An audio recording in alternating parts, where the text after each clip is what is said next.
اصل غریب کون ہے؟ ایک حدیث میں ہے کہ رسول اللہ صلی اللہ علیہ وآلہ وسلم نے سوال کیا، کیا تم لوگوں کو معلوم ہے کہ مفلس کسے کہتے ہیں؟ صحابہ نے عرض کیا، اللہ کے رسول، ہمارے یہاں مفلس اسے کہتے ہیں جس کے پاس درہم و دینار اور ضروری سامان زندگی نہ ہو۔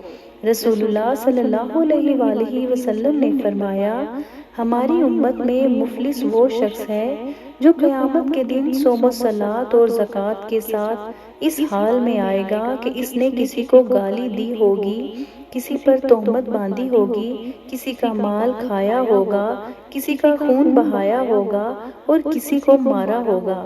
پھر اسے سب کے سامنے بٹھایا جائے گا اور بدلے میں اس کی نیکیاں مظلوموں کو دے دی جائیں گی۔ پھر اگر اس کے ظلموں کا بدلہ پورا ہونے سے پہلے اس کی نیکیاں ختم ہو جائیں گی تو مظلوموں کے گناہ لے کر اس پر رکھ دیے جائیں گے اور اسے جہنم میں ڈال دیا جائے گا۔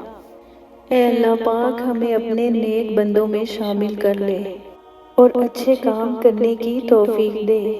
آمین ثم آمین۔